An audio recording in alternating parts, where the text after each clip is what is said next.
My new cottage stood on the edge of Willow Creek, a place I'd chosen for its profound quiet. The creek itself was less a rushing torrent and more a languid, winding ribbon of dark water bordered by weeping willows that dipped their long branches into its surface. It was idyllic, a painter's dream, and for the first few weeks, it was exactly the balm my weary city-dweller soul needed. I spent my days sketching, the only sound the rustle of leaves and the distant call of a heron. Evenings brought a cool, damp air that carried the scent of wet earth and something else, something subtle, like old lavender and regret. I attributed it to the old house, the lingering smells of previous occupants, the sort of things you notice when everything else is still. The stillness here was absolute, almost heavy, as if the air itself held its breath. Then the dreams started.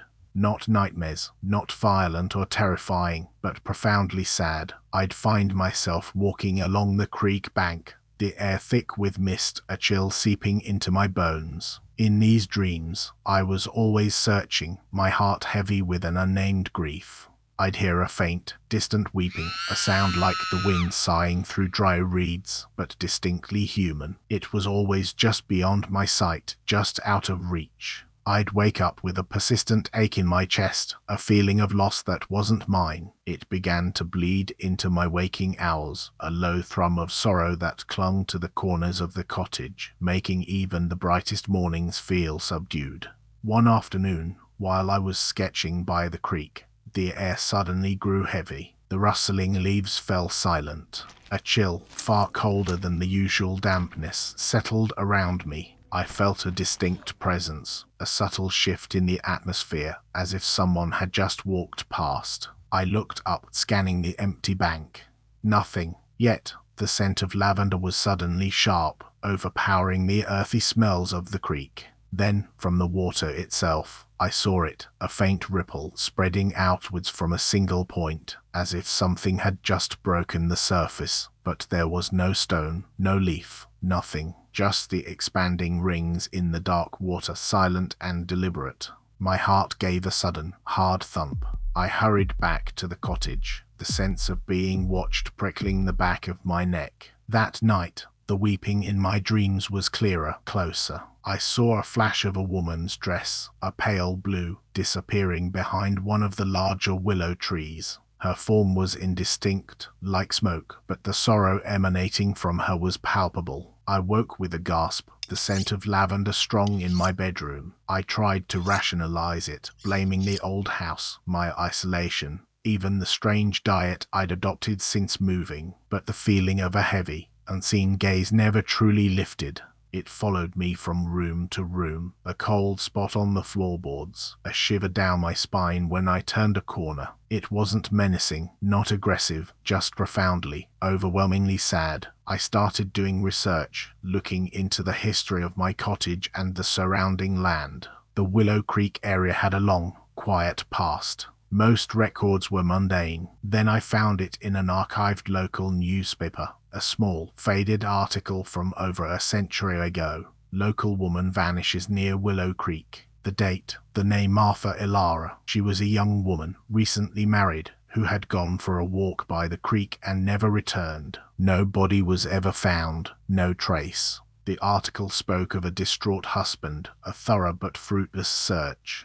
It painted a picture of a love story cut tragically short, an unresolved ending. The article ended with a plea from her family for any information, a plea that went unanswered. I felt a cold knot tighten in my stomach. Armed with this knowledge, the dreams grew more vivid. I was no longer just a spectator, I was part of them. I was Martha walking towards the creek, her heart full of an innocent joy. Then, a sudden, jarring emptiness. I would see her reach for something, a small, polished river stone, before she slipped.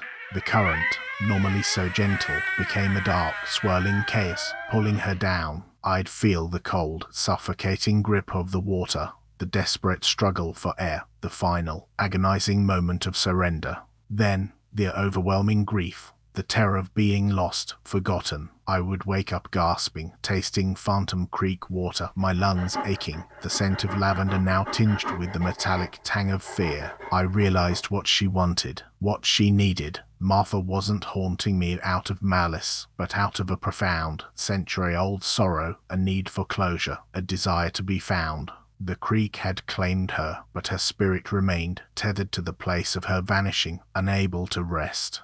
She couldn't leave until she was truly found. I knew what I had to do. The next morning, I took a small trowel and walked to the bank, to the precise spot I'd seen the ripples, the place where the dreams always pulled me. The air was thick with the familiar, mournful chill. I could feel her presence stronger than ever. I started to dig near the water's edge, close to a distinctive, gnarled willow root I recognized from my dreams. The earth was soft, wet. After only a few minutes, my trowel struck something hard. Not bone, not rock, but something smooth. I carefully unearthed it, a small, oval river stone, perfectly smooth and white, glinting dully in the morning light. It was the stone from my dreams, the one she'd reached for. As I held it, a sudden wave of peace washed over me, a feeling of gentle release. The oppressive chill lifted, and for the first time in weeks, the air felt light, clear. The scent of lavender faded completely. The creek rippled gently, but this time it was the sound of nature, not a lingering sorrow. I placed the stone back by the water, a simple marker. I felt her leave then, a final, silent whisper of gratitude. Martha was finally found. But sometimes, when the wind blows just right through the willows, and the light hits the water a certain way, I still feel a momentary, phantom chill, a quiet reminder that some stories never truly end, they just find a way to be heard. Thank you for listening. If this story found you in the dark, subscribe and turn on notifications. A new tale waits every night.